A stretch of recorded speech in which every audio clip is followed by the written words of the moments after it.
So students, today we are going to study the chapter biomolecules, which is perceived as one of the toughest chapter of class 11th.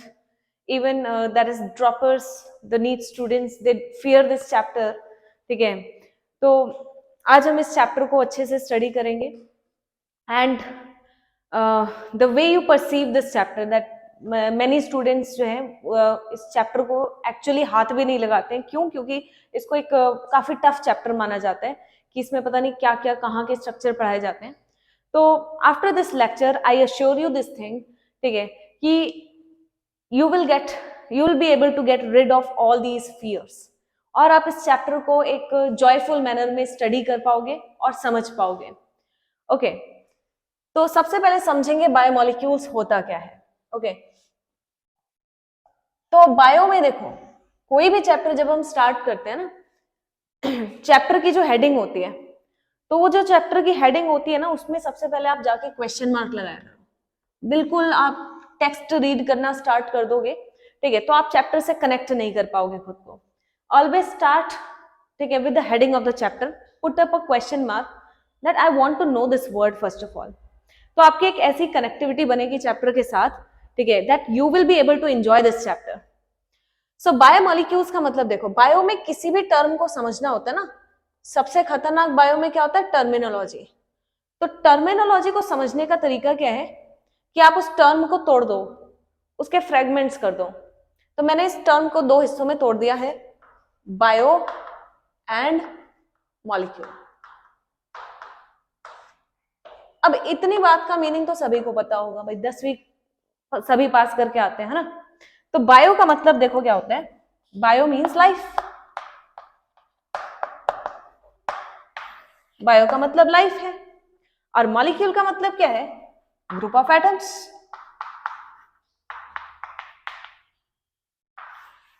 तो इसका मतलब दोनों चीजों को अब आप लिंक कर देंगे तो आपको इससे क्या समझ में आता है कि ये वो ग्रुप ऑफ एटम्स है जो कि किसी भी ऑर्गेनिज्म को लिविंग बनाते हैं. तो बायोमोलिक्यूल्स की डेफिनेशन निकल गई यहां से.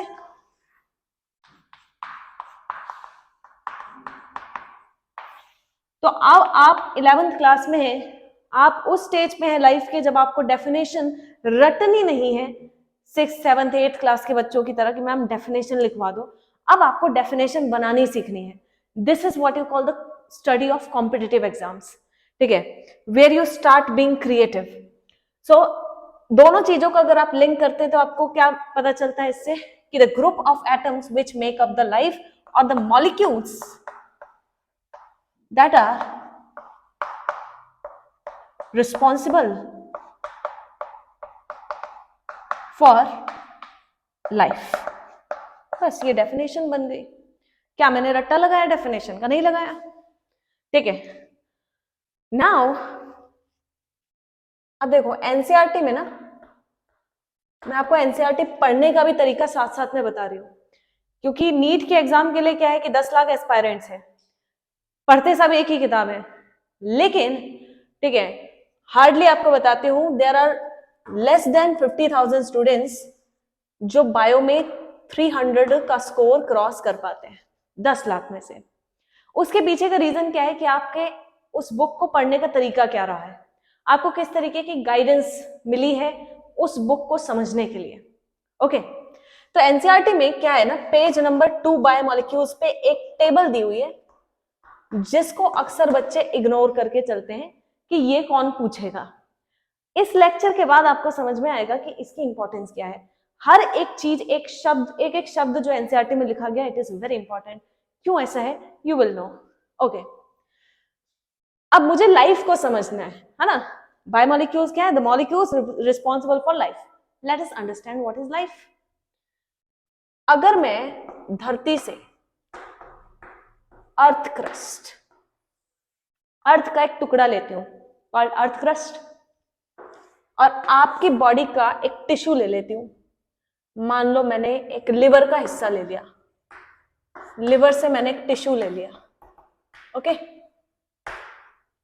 आप क्या बोलोगे? इतनी बात सबको पता होगी कि भाई अर्थ क्रस्ट और लिविंग ऑर्गेनिज्म के टिश्यू में क्या डिफरेंस है ना. क्या डिफरेंस है भाई? ये इनएनिमेट है, नॉन लिविंग है ना, और ये लिविंग है। तो अब इस क्वेश्चन पे आएंगे हम, ऐसा क्यों है? अर्थ क्रस्ट और लिविंग टिश्यू में ऐसे क्या डिफरेंसेस है मॉलिक्यूलर लेवल पे कि वो नॉन लिविंग हो गया और इसको हमने लिविंग कह दिया? तो मेरे को इसके लिए ना इसकी केमिस्ट्री जाननी होती है। बायो का जो ओरिजिन है ना वो केमिस्ट्री से होता है। तो मैंने जाना दोनों को कंपेयर करके कि दोनों में एक ही जैसे एटम्स हैं, carbon, hydrogen, oxygen, nitrogen, sulphur, calcium, magnesium, silicon.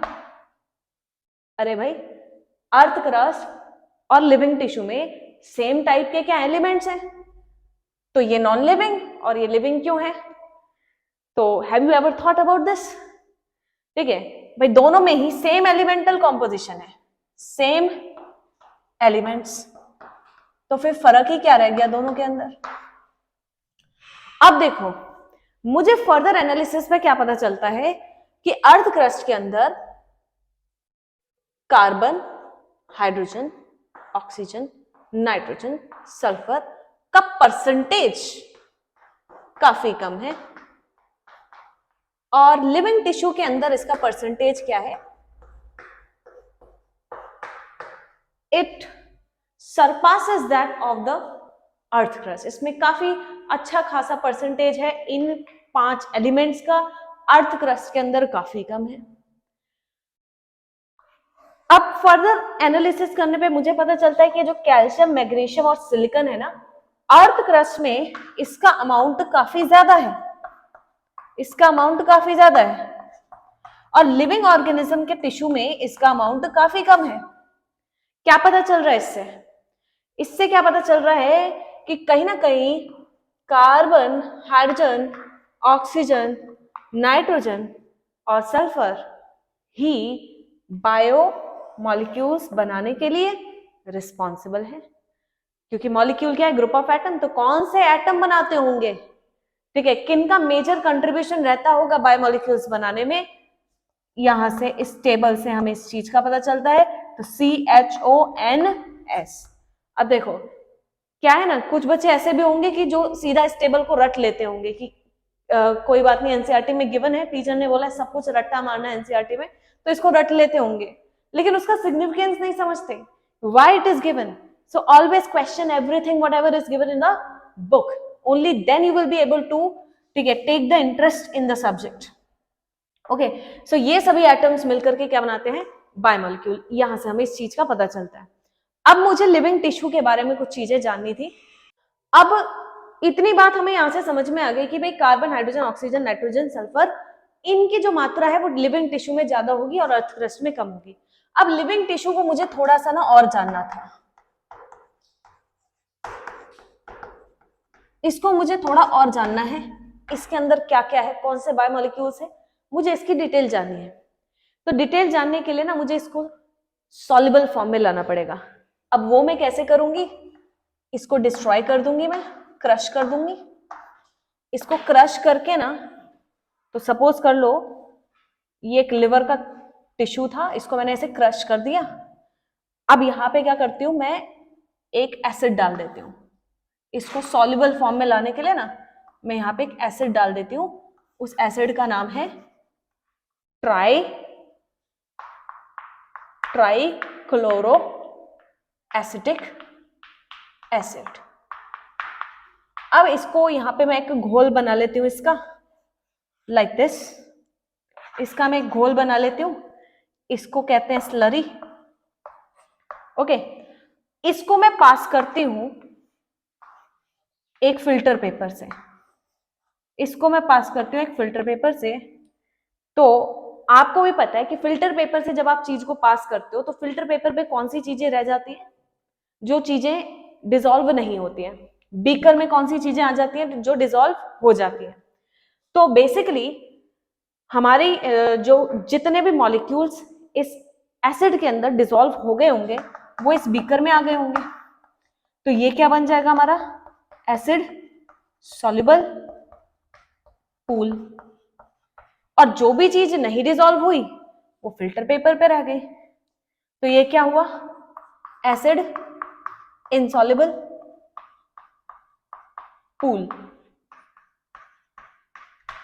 अब मुझे और जानना है कि इस एसिड इनसॉल्युबल पूल में क्या है और एसिड सॉल्युबल पूल में क्या है।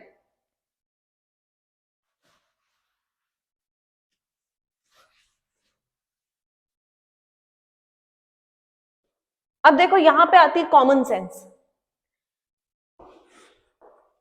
मैंने जब अपने लिवर को क्रश किया, टिश्यू को क्रश किया, इस तरीके से सॉल्युबल फॉर्म में मैं इसको लाई, तो मुझे दो पूल मिले, एक तो एसिड सॉल्युबल और एसिड इनसॉल्युबल। ओके, अब कॉमन सेंस की बात है, एसिड में कौन घुल गया होगा, जिसका साइज छोटा है। ओके, तो एसिड सॉल्युबल पूल में काफी छोटे साइज वाले, कम वेट वाले मॉलिक्यूल्स रहे होंगे, उनको हम क्या नाम देते हैं, माइक्रो मॉलिक्यूल्स, जिनका वेट काफी कम रहता होगा। कितना कम, तो 1000 डाल्टन से कम। तो दीज आर द मॉलिक्यूल्स जिनका वेट 1000 डाल्टन से कम होता है। और एसिड में कौन नहीं घुला, जिसका वेट काफी ज्यादा है, भारी बल्कम मॉलिक्यूल्स होते होंगे, उनको क्या कहा जाता है, मैक्रो मॉलिक्यूल्स। तो macro means large in size, having much larger weight. तो 10,000 डाल्टन से ऊपर जिनका वेट रहता है, या 1000 या 10,000 डाल्टन की रेंज में जिसका वेट रहता है, ठीक है, that is what you call macro molecule. अब माइक्रो मॉलिक्यूल में मेरे पास कौन कौन आया, देखो पहले मैं आपको मैक्रो मॉलिक्यूल का बताती हूं। इसमें कौन कौन आया, इसमें आया प्रोटीन, कार्बोहाइड्रेट और आपका nucleic acid and yes, okay right. ये सारी चीजें ना मुझे एसिड इनसॉल्युबल पूल में मिली, और इनको हम क्या कहते हैं, ये मैक्रोमोलिक्यूल की डेफिनेशन में बिल्कुल फिट होते हैं, ठीक है। इसके अलावा मुझे लिपिड भी मिलते हैं इसके अंदर, इसके अलावा मुझे लिपिड भी मिलते हैं एसिड इनसॉल्युबल पूल में। लेकिन आपको एक चीज बता दूं, ये मैक्रोमोलिक्यूल की डेफिनेशन में फिट नहीं होते, क्योंकि इनका जो वेट है वो अराउंड 800 डेल्टन्स में आता है, और वो तो फिर माइक्रोमोलिक्यूल हो गए। तो lipids are strictly not macromolecule, ठीक है, ये मैक्रोमोलिक्यूल नहीं है, लेकिन तब भी ये एसिड इनसॉल्युबल पूल में क्यों आ रहा है फिर। मैंने तो आपको ये बोला था कि भाई एसिड इनसॉल्युबल में वो आएगा जो घुलेगा नहीं एसिड में, जो भारी बल्कम बल्की मॉलिक्यूल्स होगा।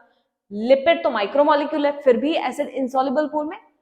इसका रीजन देखो, लिपिड का नेचर कैसा होता है, नॉन पोलर, और एसिड का नेचर कैसा होता है भाई, पोलर। तो क्या दोनों की आपस में बनती है, नहीं बनती, इसलिए एसिड में ये घुला नहीं, और ये किस में आ गया भाई, एसिड इनसॉल्युबल पूल में आ गया। इसी प्रोटीन को जब आप तोड़ दोगे ना, तो आपको एक बहुत ही छोटी सी यूनिट मिलेगी, अमीनो एसिड। उसी तरीके से कार्बोहाइड्रेट को जब तोड़ दोगे ना, तो आपको मिल जाएगा, सपोज करो, monosaccharide like glucose, like glucose. और इसी न्यूक्लिक एसिड को जब आप तोड़ोगे तो आपको मिलेगा न्यूक्लियोसाइड या फिर न्यूक्लियोटाइड। ओके, तो यही तो मैक्रोमोलिक्यूल्स हैं। आपने इतने बड़े भारी बल्कम मॉलिक्यूल को तोड़ा तो ये छोटे टुकड़ों में आ गया, यही छोटे टुकड़ों को माइक्रोमोलिक्यूल्स कहते हैं। तो सिंपल सा डिफरेंस समझ में आ गया हमें दोनों का, ठीक है, कि एक प्रोटीन है तो मतलब वो अमीनो एसिड की लंबी चेन होगा, उस चेन को तोड़ दोगे तो आपको टुकड़े मिल जाएंगे अमीनो एसिड, वो माइक्रोमोलिक्यूल कहलाएंगे। Okay, so now the difference is clear that what are macromolecules, what are micromolecules. अब इस चैप्टर में इसको कैसे पढ़ना है, एनसीईआरटी में ये चैप्टर कैसे दिया गया है, आपको क्यों नहीं समझ में आता, और हमें कैसे इसको पढ़ना चाहिए।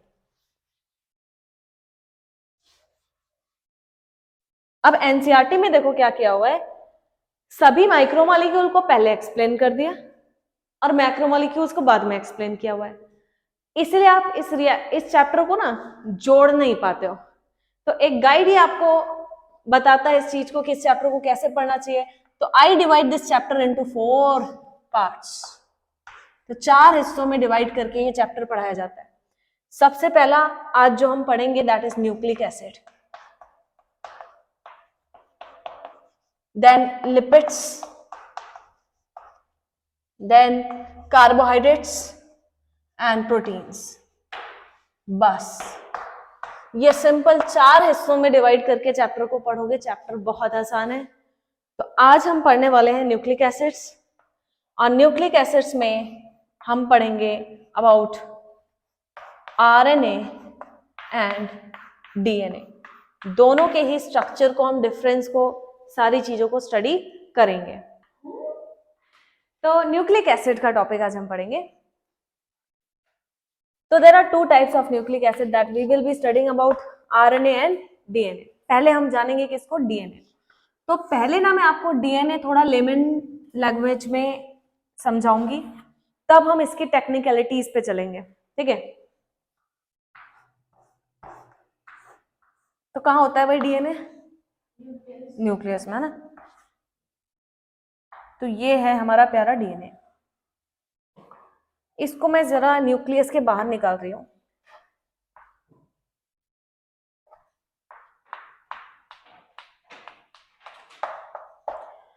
लेमन टर्म्स में अगर मैं आपको डीएनए के बारे में कुछ बताऊं, ठीक है, ये आपके 12th क्लास जेनेटिक्स के लिए बहुत इंपॉर्टेंट बेसिक्स है जो आज मैं करा रही हूँ। तो before you step into the 12th class, 11th के आपके बायोमोलिक्यूल्स के टॉपिक क्लियर होने चाहिए, ठीक है। डीएनए जो होता है ना, in layman terms it is the store house of genetic information, ठीक है। Store house of genetic information मतलब क्या है? देखो, जितनी भी आपकी जेनेटिक इंफॉर्मेशन होती है, कहाँ से मिलती है? ये विरासत में मिलती है, हमें माँ बाप से मिलती है बेटा, ठीक है। तो जब गैमेट्स का फ्यूजन होता है ना, दैट इज एग के अपने क्रोमोसोम होते हैं, और ये स्पर्म आ गया यहाँ पे, इसके अपने क्रोमोसोम होते हैं ना। स्पर्म इस एग को न्यूक्लियस देके चला जाता है, मतलब डिसॉल्व हो जाता है एग में, और यहां से शुरुआत होती है नए जीवन की in the form of zygote, okay. तो एग यानी मदर के गैमेट से, स्पर्म यानी फादर के गैमेट से जो जेनेटिक मटेरियल है वो किसके पास जा रहा है भाई? अगली जनरेशन के पास जा रहा है। और ये जेनेटिक मटेरियल जा रहा है तो अपने साथ क्या ले जा रहा है? सारी जेनेटिक इंफॉर्मेशन ले जा रहा है ना। तो इसलिए ऐसा होता है ना कि जो बच्चा पैदा होता है, ऐसा नहीं होता कि शक्ल एक ही पे या तो फादर पे गई है या मदर पे गई है, ऐसा तो नहीं होता। हाइब्रिड होता है प्रॉपर, है ना। कुछ चीजें होती है जो फादर पे जाती हैं, कुछ होती है जो मदर से मैच करती होती है। तो यही कारण है, क्योंकि दोनों से ही क्रोमोसोम आ रहे हैं। तो ये चीज जो है ना, ये आप विरासत में लेके आते हो, और इसी जाइगोट से आगे सेल डिवीजन होनी है ना, 2 सेल बनेंगे, फिर 4 बनेंगे, फिर मॉड्यूला बनेगा, ब्लास्टुला बनेगा, है ना, फिर जर्म लेयर्स बनेंगी एंड सो ऑन। तो मतलब हर बॉडी के हर एक सेल में क्या है? आपके पेरेंट्स हैं, ठीक है। ये जो पेरेंट के क्रोमोसोम आपने इनहेरिट किए हैं, इसी सेल से क्या होगा? बाकी सभी सेल्स बन रहे हैं। इसका मतलब मेरी बॉडी के हर एक सेल में, ठीक है, क्रोमोसोम्स हैं, और उसमें से आधे पिताश्री के हैं और आधे माताश्री के हैं। तो in each and every cell of your body you have your parents, they are always with you in that sense, ठीक है। तो बोलते हैं ना कि आज मैं जो भी हूँ अपने माता पिता की वजह से हूँ, तो एक्चुअल में बायोलॉजिकली टर्म्स में भी ये बात बिल्कुल सच हुई, क्योंकि जो भी हो आपका अस्तित्व ही जेनेटिक मटेरियल की वजह से है, ठीक है। So it is the store house of genetic information. और आपको थोड़ी सी और चीजें बता दूं कि कितनी इंफॉर्मेशन इसके अंदर स्टोर्ड है। इतनी इंफॉर्मेशन स्टोर्ड है बेटा कि इस पे आप ना 3300 बुक्स लिख सकते हो। तो एक पीएचडी स्कॉलर या पोस्ट डॉक्टरेट से, ठीक है, ज्यादा पढ़ा लिखा मॉलिक्यूल है डीएनए। 3300 बुक्स इस पे लिख सकते हैं, इतनी जानकारी है इस डीएनए के बारे में, ठीक है। और एक बुक में करीब 1000 पेजेस और एक पेज पे करीब 1000 शब्द। तो देखो कितना क्वालिफाइड मॉलिक्यूल है ना। ठीक है, इतनी इंफॉर्मेशन स्टोर करके बैठा है। तो इसी क्वालिफाइड मॉलिक्यूल के स्ट्रक्चर के बारे में आज हम जानने वाले हैं कि कैसे बनता है ये DNA. So will start with the structure of DNA. लिख लो भाई। अच्छा, तुम तो वीडियो देख सकते हो, ठीक है, तो क्या जरूरत है लिखने की।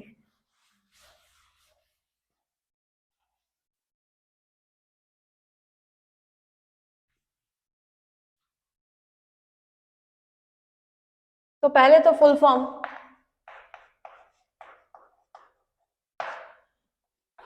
DNA, D oxy ribo nucleic acid. Okay, deoxyribo nucleic acid. तो कभी भी एक मैक्रोमोलिक्यूल पढ़ने का तरीका क्या होता है, आप जब तक छोटी चीज को नहीं जानोगे आप बड़ी चीज कैसे पढ़ लोगे। तो पहले इसके छोटे यूनिट को जानना होगा ना, उसके बाद आपस में उन यूनिट्स को जोड़ दो, वो डीएनए बन जाएगा आपका। तो पहले तो छोटी यूनिट पढ़ते हैं। तो ये तो पॉलीमर है भाई, ये तो पॉलीमर है। इसकी छोटी यूनिट को क्या बोलोगे, मोनोमर। तो मोनोमर क्या है इसका, डीऑक्सीराइबो न्यूक्लियोटाइड। तो बहुत सारे डीऑक्सीराइबो न्यूक्लियोटाइड को जोड़ दोगे तो क्या बन जाएगा, डीऑक्सीराइबो न्यूक्लिक एसिड बन जाएगा। अब इसको जानना पड़ेगा इसके लिए, है ना, ये बनाना है। तो ये बनता है 3 चीजों से मिलकर के, ये बनता है 3 चीजों से मिलकर के। सबसे पहली चीज होती है शुगर, दूसरी चीज होती है नाइट्रोजनस बेसिस, और तीसरी चीज होती है फॉस्फेट ग्रुप। तो पहले तो इन चीजों को जानते हैं, है ना। शुगर, इसके अंदर जो शुगर होती है वो 5 कार्बन वाली शुगर होती है, और 5 कार्बन वाली शुगर को क्या कहा जाता है भाई, पेंटोज शुगर, क्योंकि 5 कार्बन है तो कितने, पेंटोज शुगर। कैसे बनाते हैं 5 कार्बन वाली शुगर, कुछ इस तरीके से बनाते हैं। यहां टॉप पे ऑक्सीजन को बिठा दो और पेंटागन बना दो, ये पेंटोज शुगर बन गई। अब सबसे पहले जो मैं शुगर बनाने जा रही हूं उसका नाम है भाई राइबोज शुगर। यहां पे व्हाट आर दीज, बीच बीच में यहां पे क्या है जो शो नहीं किए हुए, कार्बन है। अब कार्बन से कौन लटक रहा होगा, कोई ना कोई ग्रुप लटक रहा होगा। तो HOH, HOH, HOH, CH2, OH and H। This is the structure of ribose sugar. Carbon को नाम दे दो 1, 2, 3, 4 and 5। राइबोज शुगर से ही हम क्या बनाने वाले हैं, डीऑक्सीराइबोज। इसके दूसरे कार्बन से ना एक ऑक्सीजन हटा दो, बस सेकेंड पोजीशन से क्या हटा दो, ऑक्सीजन हटा दो, क्या मिल जाएगी आपको, डीऑक्सीराइबोज शुगर। ठीक है, तो डीएनए के अंदर डीऑक्सी वर्ड आता है, तो वो कहां से आ रहा है भाई, यहां से आ रहा है।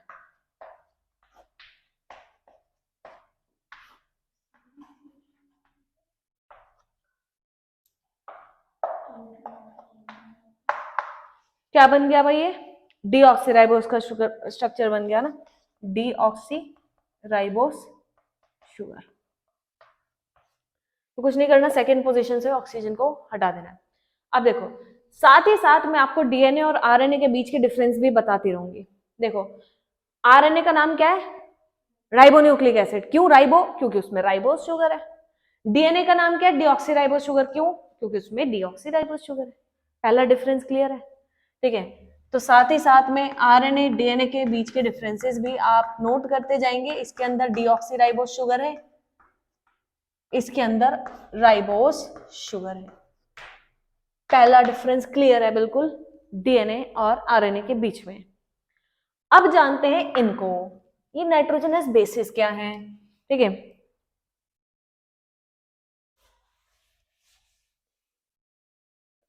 नाइट्रोजनस बेसिस का सिंपल सा मतलब है नाइट्रोजन कंटेनिंग कंपाउंड्स। ऐसे कंपाउंड जिनमें नाइट्रोजन है वो नाइट्रोजनस बेसिस है। अब ये कंपाउंड्स एक रिंग में भी आते हैं और दो रिंग में भी आते हैं, double ring structures and single ring structures. Double ringed nitrogenous bases को एक टेक्निकल नाम दिया जाता है, उसको कहते हैं हम प्यूरीन्स। सिंगल रिंग्ड नाइट्रोजनस बेसिस को पिरिमिडीन कहा जाता है। अब इसका डिटेल स्ट्रक्चर केमिस्ट्री के बायोमोलिक्यूल्स में पढ़ेंगे आप। केमिस्ट्री के बायोमोलिक्यूल्स में आप चाहे इसका डिटेल स्ट्रक्चर पढ़ लें, ठीक है। बायो में आपको क्या पता होना चाहिए जब आप इनके स्ट्रक्चर को पढ़ रहे हैं, सिर्फ नाइट्रोजन की पोजीशन पता होनी चाहिए, ओके। और नंबरिंग कैसे करते हैं इन कंपाउंड्स में ये पता होना चाहिए। तो इसमें जो होता है ना, नाइट्रोजन कौन कौन सी पोजीशन पे होता है, देखो नंबरिंग कैसे होती है साइक्लिक कंपाउंड्स की, ये 11th में आपने पढ़ा भी होगा, 1 2 3 4 5 6 7 8 9 ऐसे होती है हमेशा। पहले एक रिंग में नंबर कंप्लीट होते हैं फिर दूसरी पे जाते हैं। इसमें जो नंबरिंग होती है वो कहां से शुरू होती है, यहां से 1 2 3 4 5 6, ठीक है। अब यहाँ पे जो नाइट्रोजन है, मैंने कहा ये नाइट्रोजन कंटेनिंग कंपाउंड है। नाइट्रोजन कहाँ है भाई, तो कौन सी पोजीशन पे होती है यहाँ पे नाइट्रोजन, फर्स्ट, थर्ड, सेवंथ और नाइन्थ। तो 1 3 7 9 पोजीशन पे क्या है, नाइट्रोजन है। जो पिरिमिडिन है उसके अंदर कौन सी पोजीशन पे है नाइट्रोजन भाई, फर्स्ट और थर्ड पोजीशन पे। तो यहाँ पे जो नाइट्रोजन है ना वो फर्स्ट और थर्ड पोजीशन पे एग्जिस्ट करती है, यहाँ पे 1 3 7 9 पे। इतनी इंफॉर्मेशन बायो के लिए काफी है, बाकी जो डिटेल स्ट्रक्चर है केमिस्ट्री के बायोमोलिक्यूल्स में आपको पढ़ाया जाएगा इन क्लास 12, ठीक है। अब इसमें कौन आते हैं, एडेनिन एंड ग्वानिन। तो एडेनिन और ग्वानिन जो है ये डबल रिंग्ड नाइट्रोजनस बेस होते हैं। पिरिमिडिन में कौन आते हैं, साइटोसिन, यूरासिल और thymine. They come under single ring structures that is called pyrimidine, ठीक है। अब देखो इनको जोड़ के हमें क्या बनाना है, न्यूक्लियोटाइड। इन दोनों को जब आप जोड़ोगे, ठीक है, पहले तो इन दोनों को जोड़ते हैं, फिर फॉस्फेट आप जानते हो, फॉस्फेट का स्ट्रक्चर भी आपको पता है, उसको जोड़ देंगे तो न्यूक्लियोटाइड बन जाएगा। चलो अब न्यूक्लियोटाइड बनाते हैं।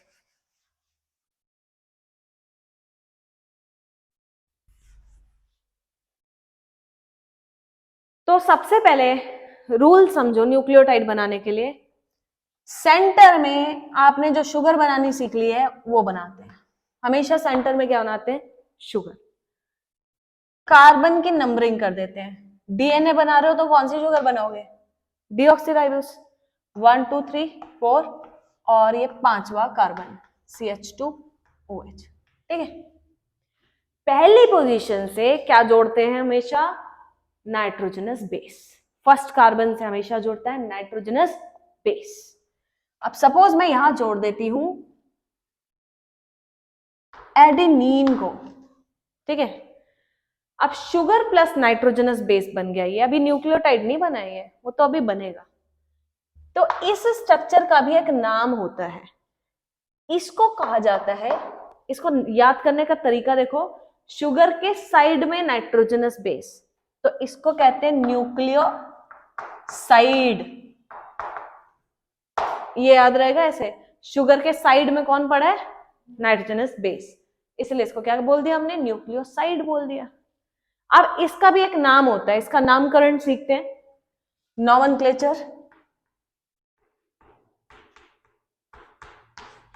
तो एडेनिन का वैसे नाम क्या है, एडेनिन, पर जब इसमें शुगर जोड़ देते हैं ना, इसका नाम हो जाता है एडिनोसिन। ग्वानिन का नाम क्या है, ग्वानिन, है ना, इसमें शुगर जोड़ देते हैं, क्या बन जाएगा ये, ग्वानोसिन।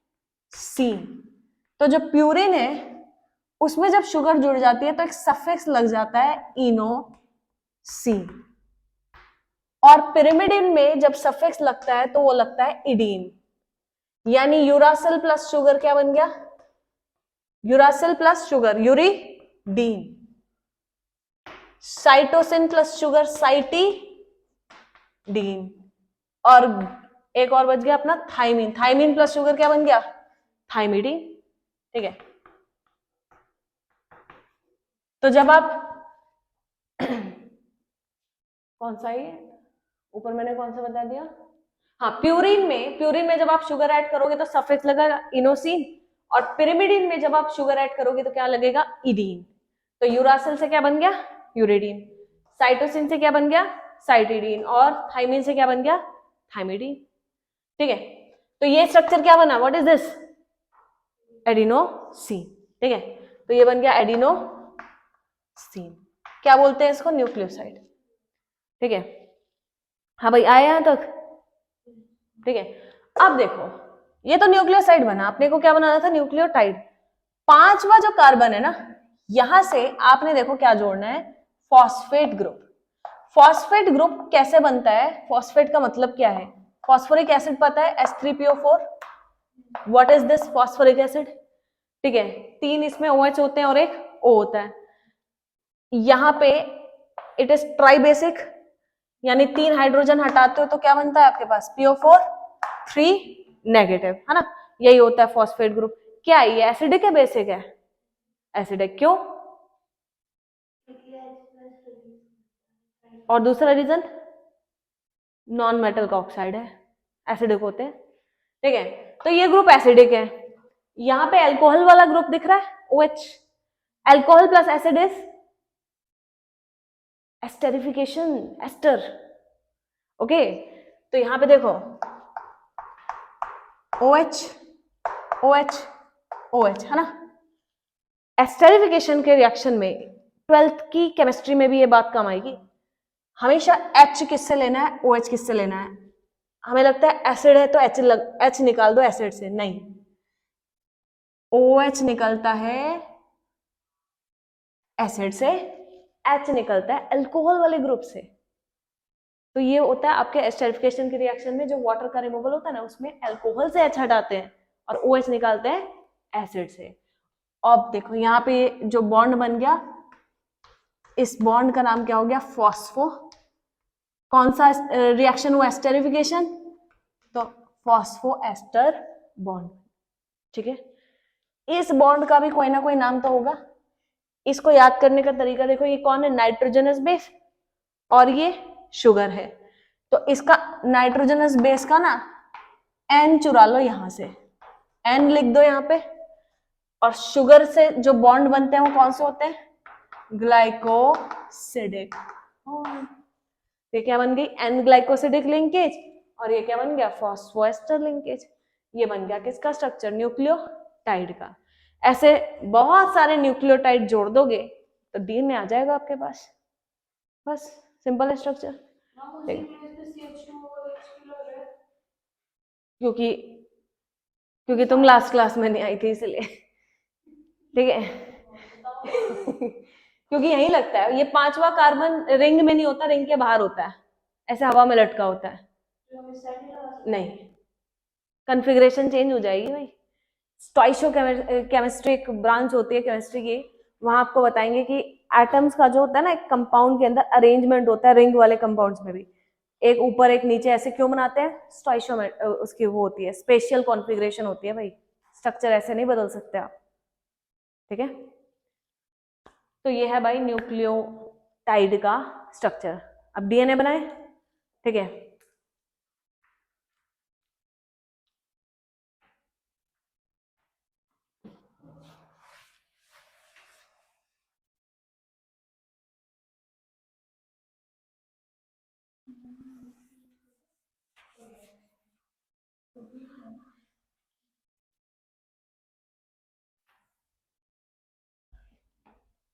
अब DNA बनाने के लिए ना रूल्स होते हैं, तो रूल्स भी मैं स्ट्रक्चर के साथ साथ में ही आपको बताती चली जाऊंगी। ये बनाना सीख लिया हमने, है ना, सेंटर में शुगर, फर्स्ट पोजीशन पे नाइट्रोजनस बेस और 5वें कार्बन से क्या जोड़ना है, फॉस्फेट। बस ये क्या बन गया, न्यूक्लियोटाइड, राइट। ऐसे बहुत सारे जोड़ दो तो डीएनए बन जाएगा। अब देखो इसका नाम क्या था, एडिनोसिन। इसमें एक फॉस्फेट जोड़ने से इसका नाम क्या बन गया, एडिनोसिन मोनोफॉस्फेट। इसके साथ में एक और फॉस्फेट जोड़ दूं तो क्या बन जाएगा, एडिनोसिन डाइफॉस्फेट। एक और जोड़ दूं तो एडिनोसिन ट्राइफॉस्फेट। उसी को क्या कहते हैं, ATP, energy currency of the cell. तो समझ में 10th क्लास में पढ़ा होगा, energy currency, energy currency ATP, वो क्या होता है, दिस इज एटीपी, ठीक है। अब देखो यहाँ पे हम क्या बनाएंगे, डीएनए की सबसे पहले एक चेन बनाऊंगी। आपको जो किताबों में डीएनए दिखता है वो ऐसा दिखता है ना, इस फॉर्म तक लाना है हमने डीएनए को। अभी मैं बिल्कुल माइक्रोस्कोपिक लेवल पे पढ़ा रही हूं आपको। तो कैसे बनाना है, आपके डीएनए में कितने न्यूक्लियोटाइड होते हैं, 3.3 बिलियन, ठीक है। लेकिन उतने नहीं बनाने हमने, 4 बनाएंगे हम सिर्फ, ठीक है। तो न्यूक्लियोटाइड बना देते हैं भाई। हमेशा फर्स्ट कार्बन से क्या बनेगा, क्या जुड़ेगा, नाइट्रोजनस बेस। कोई भी जोड़ दो, ए जी टी सी। यू कभी भी डीएनए के स्ट्रक्चर में नहीं आता। डीएनए और आरएनए के बीच में दूसरा डिफरेंस, यू कभी भी डीएनए में नहीं होता और आरएनए में कभी भी टी नहीं होता। पहला डिफरेंस शुगर का था, दूसरा डिफरेंस ये है, ठीक है। और 5वें पोजीशन से क्या जोड़ते जाओ, फॉस्फेट जोड़ते जाओ, ऐसे, ओके। अब क्या करना है, आपस में जोड़ना ही है ना, इनको जोड़ दो। कैसे जोड़े, फेविकॉल तो है नहीं, है ना। तो यहां पे देखो ये 1 2 3 OH निकलता है यहां से। इस फॉस्फेट के अंदर कोई और OH भी होंगे, एक तो यहाँ पे रिएक्ट किया हुआ है, ये भी रिएक्ट कर सकता है ना, तो यहाँ पे भी एक एस्टर बॉन्ड बन सकता है ना, ठीक है। यहाँ से OH, यहाँ से H निकाल दोगे तो ओके, तो यहाँ पे सिर्फ ये बच गया, तो यहाँ भी एक एस्टर बन गया, यहाँ भी एक एस्टर बॉन्ड बन गया। पिछली वाली शुगर का कौन सा कार्बन था, ये तीसरा, अगली वाली का कौन सा है, ये 5वां। तो 2 एस्टर बन गया, इसका नाम क्या हो गया, 3' 5' फॉस्फो डाई एस्टर, क्योंकि 2 एस्टर बन गए, लिंकेज। बस ऐसे सबको जोड़ दो, ये बन गया हमारा डीएनए का एक चेन। लेकिन डीएनए में तो हमें 2 चेन्स नहीं दिखाई देती, तो इसका मतलब इसकी दूसरी चेन भी होगी इसके सामने। तो दूसरी चेन बनाने के लिए कुछ उसूल होते हैं। डीएनए का जो है ये जो डिस्कवरी हुई है ना कि इसमें 2 स्ट्रैंड्स होते हैं, ये डिस्कवरी किसने की है, वॉटसन एंड क्रिक नाम के साइंटिस्ट ने। एक टेक्नोलॉजी होती है एक्सरे डाइफ्रैक्शन। एक्सरे डाइफ्रैक्शन से आप मॉलिक्यूलर लेवल पे चीजों को देख सकते हो, क्या बॉन्ड, कैसे बॉन्ड है इसके अंदर, ठीक है।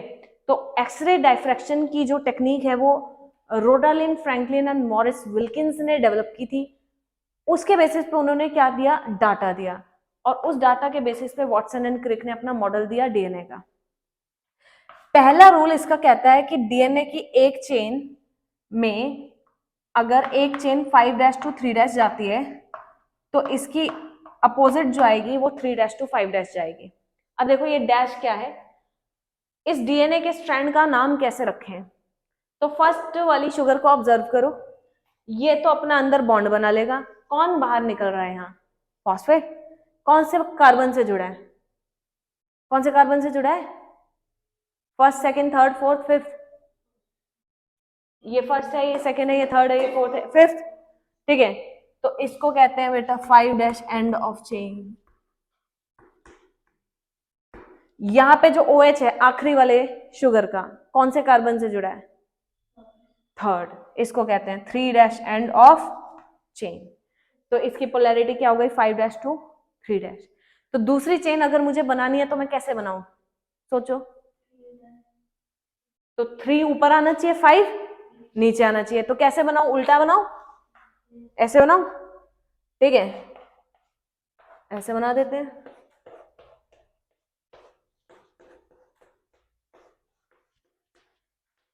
ओके, अब यहाँ पे ये फॉस्फेट लगा दो, ये देखो ये आ गया 5' एंड यहाँ पे, इसका मतलब स्ट्रक्चर सही बनाया आपने। यहां से फॉस्फेट फॉस्फोडेस्टर बॉन्ड से जोड़ दो इनको। अब यहाँ पे हमने क्या नहीं जोड़ा, 5वें पोजीशन से फॉस्फेट तो जोड़ दिया, पहले पोजीशन से क्या नहीं जोड़ा, शुगर, वो नाइट्रोजनस बेस। अब मुझे कैसे पता सी के सामने क्या लगाऊं, तो इसके लिए हमारे पास दूसरा रूल है, दैट इज, ये रूल दिया था इरविन चारगाफ ने। ये रूल क्या कहता है कि ए के सामने हमेशा टी आएगा, जी के सामने हमेशा सी आएगा, ए और टी के बीच में हमेशा 2 हाइड्रोजन बॉन्ड होंगे और जी और सी के बीच में हमेशा 3 हाइड्रोजन बॉन्ड होंगे। तो अगर यहाँ पे सी है तो इसके सामने क्या लगाऊं, जी, ठीक है, सी के सामने क्या आएगा, जी, ठीक है, तो सी के सामने जी, टी के सामने ए, जी के सामने सी, ए के सामने टी। ए और टी के बीच में कितने हाइड्रोजन बॉन्ड, ठीक है, 2 हाइड्रोजन बॉन्ड, तो इसके बीच में 2 हाइड्रोजन बॉन्ड, जी और सी के बीच में 3, ए और टी के बीच में और जी और सी के बीच में 3, ये बन गया आपका डीएनए, ठीक है। ये 5th है ना, यहाँ OH, ये 3' एंड बन गया, देखो ये फर्स्ट, ठीक है, हाँ, सेकेंड, थर्ड पोजीशन से ये दूसरी वाली चेन बिल्कुल इसकी उल्टी जा रही है। तो अगर आपको डीएनए के एक स्ट्रैंड का स्ट्रक्चर दे दूं तो दूसरा बना लोगे ना, प्रिडिक्टेबल है कि नहीं है, ठीक है। तो जरा एक क्वेश्चन कर दो,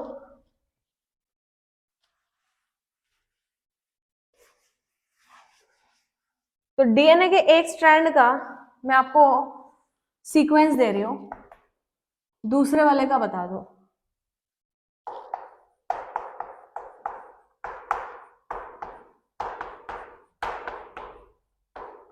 बताओ भाई, दूसरे वाले का क्या होगा,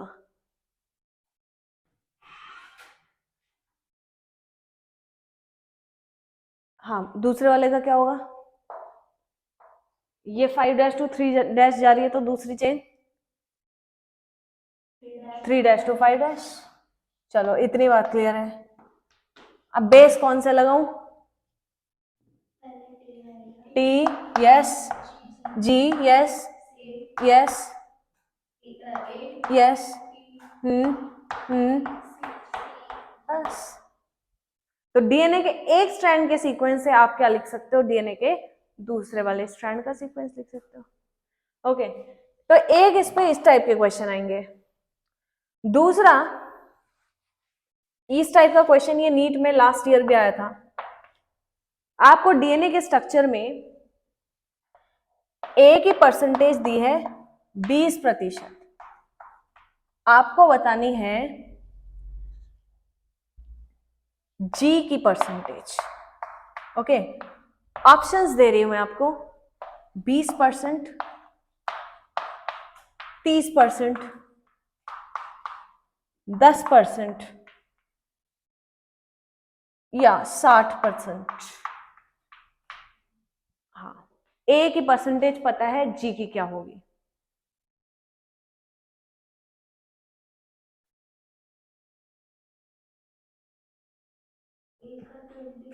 ए का तो 20 दिया हुआ है। अब देखो ए अगर 20 है तो और कौन 20 होगा, जितना ए है उतना ही टी होगा ना, तो दोनों क्या होगा 20-20, तो ये 20 हो गया, ये 20 हो गया। परसेंटेज का मतलब क्या होता है, आउट ऑफ 100, तो 40 तो ये हो गया, बचा कितना 100 में से 60, तो 60 में से 30 कौन होगा, सी, 30 कौन होगा, जी। तो आंसर इज 30%। तो इस टाइप के क्वेश्चन आएंगे आपको, ठीक है।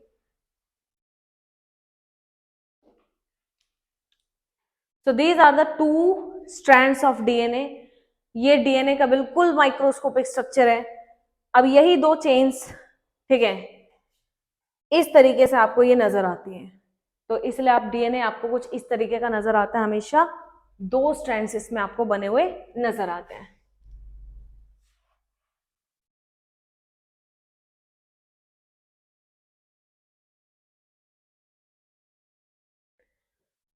तो ये जो स्ट्रक्चर आपने देख लिया, ठीक है, इसमें 2 स्ट्रैंड्स इस तरीके से मैंने आपको दिखाए। अब ये सीधा सीधा नहीं प्रेजेंट होता, डीएनए टेढ़ा मेढ़ा सा होता है, हेलिकल। तो इस तरीके से क्या होता है, ये अपना हेलिकल स्ट्रक्चर होता है, लाइक दिस,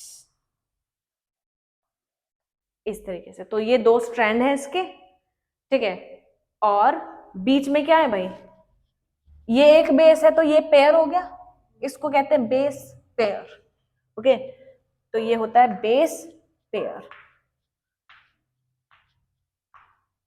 1 2 3 4 5 6 7 8 9 और 10।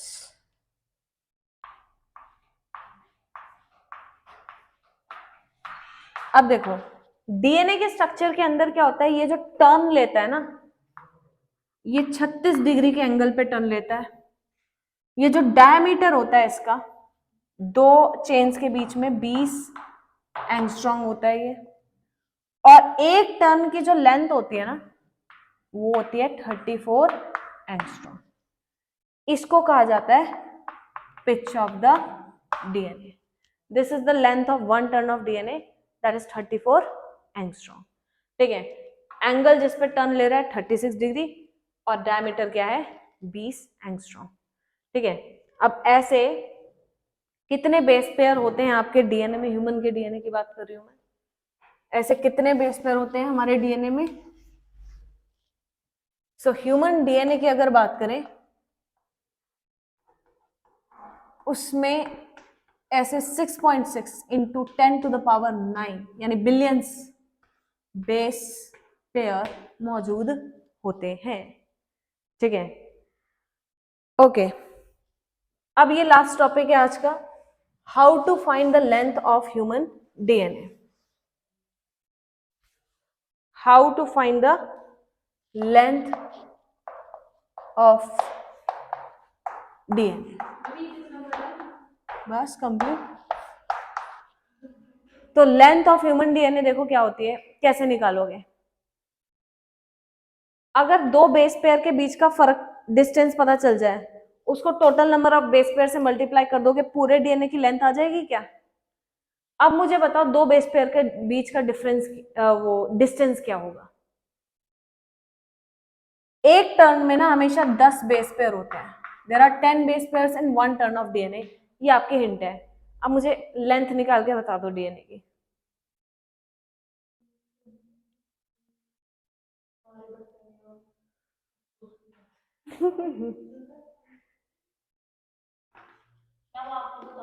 ना मैं नहीं बताऊंगी, आता ही नहीं है मुझे। 0 पॉइंट नहीं, ये 34 एंगस्ट्रॉम है। तो आप ये देखो, ये पूरा डिस्टेंस 34 एंगस्ट्रॉम है। ठीक है, तो 2 बेस पेयर के बीच का डिस्टेंस कितना हुआ, 10 बेस पेयर है यहाँ पे, तो 34 एंगस्ट्रॉम बाई डिवाइडेड बाई 10 ना 3.4 एंगस्ट्रॉम। और कितने बेस पेयर है भाई 6.6 इंटू, तो मल्टीप्लाई कर दो दोनों को।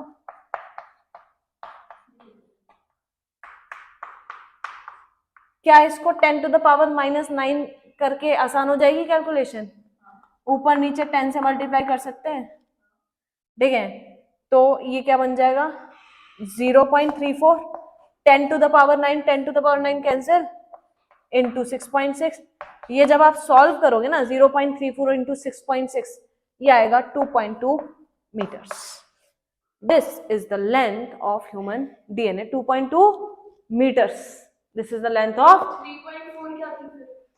ये आपके 2 बेस पेयर के बीच का डिफरेंस।